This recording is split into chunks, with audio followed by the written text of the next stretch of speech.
donc ce 58e anniversaire de l'indépendance.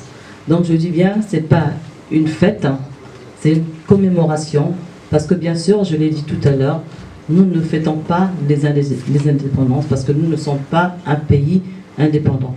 Je l'ai dit et d'ailleurs c'est dans le thème du grand meeting. Le grand meeting a toujours commémoré et non jamais fêté l'indépendance. Voilà. Et donc le thème de ce grand meeting est basé sur le rassemblement. Donc le rassemblement, bien sûr, nous allons en parler. Donc aujourd'hui, plus que hier, la gouvernance en cours montre que l'empiètement des droits des gouvernants sur celle des administrés empêche l'unification de la nation, qui ne s'en trouve pas plus avancée. L'élection du 20 mars 2016 à la présidence de la République congolaise de M. Sassou Nguesso n'est que la dernière péripétie en date d'une démocratie de façade. Elle ne change en rien les termes du problème.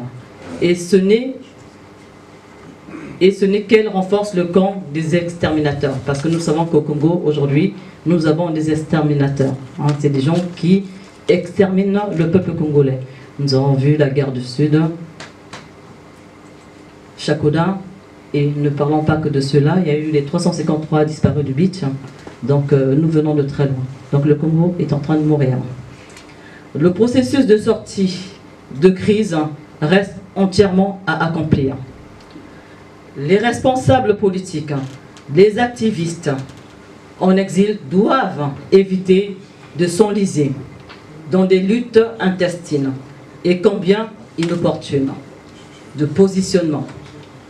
En un mot, les oppositions, car elles sont multiples, tant au niveau national qu'au sein de la diaspora, sont gravement divisées entre elles, y compris à l'intérieur d'elles-mêmes.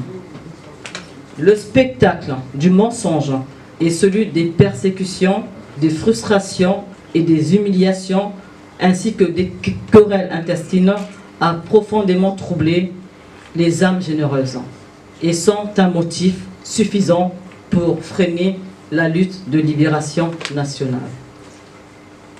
Aussi s'avère-t-il nécessaire de se méfier des conversations opportunistes, de durcir le mouvement de salut public et de combattre tout esprit bâtard de réformiste et de diplomatie mesquine et chicanière.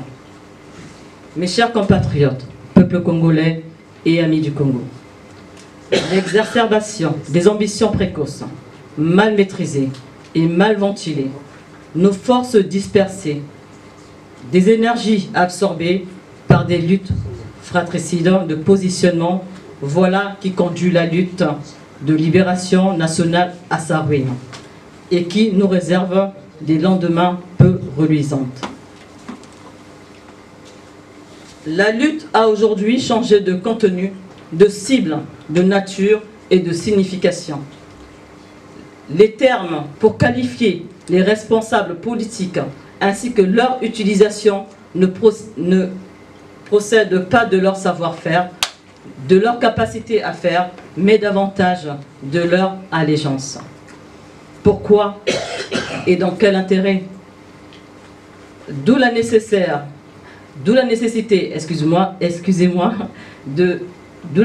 devenue incontournable de développer une politique de front uni des forces démocratiques pour créer les bases d'une démocratie victorieuse, industrieuse et apaisée, et d'inscrire au quotidien et dans la réalité sociale la lutte du peuple congolais.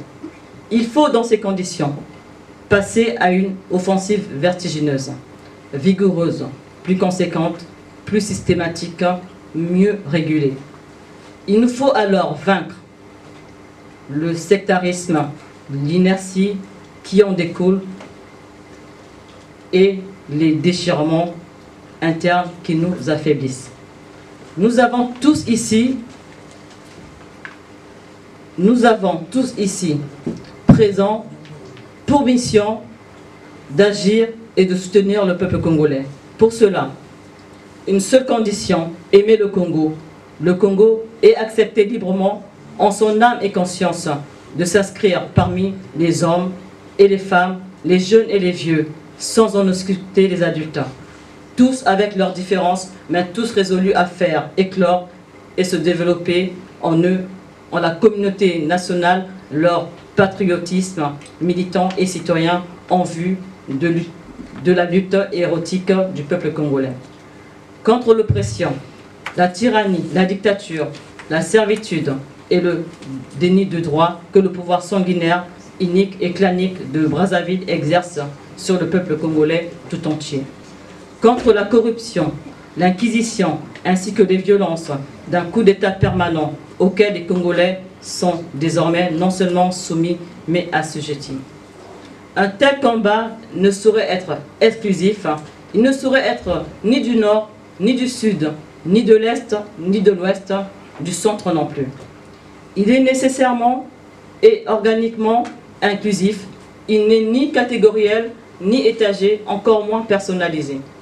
Pour ce faire, nous nous devons d'informer et de rassembler toutes celles et ceux qui, réunis autour des valeurs communes, ont choisi de restaurer et de défendre la démocratie au Congo-Brazzaville, de rassembler toutes les Congolaises et tous les Congolais autour des idéaux de liberté, d'égalité, de justice, de fraternité, de paix, d'honnêteté et d'intégrité, en vue de l'émergence d'une société congolaise démocratique, libre et pleinement développée qui puisse permettre à chaque citoyen d'assurer le plein épanouissement de sa personnalité.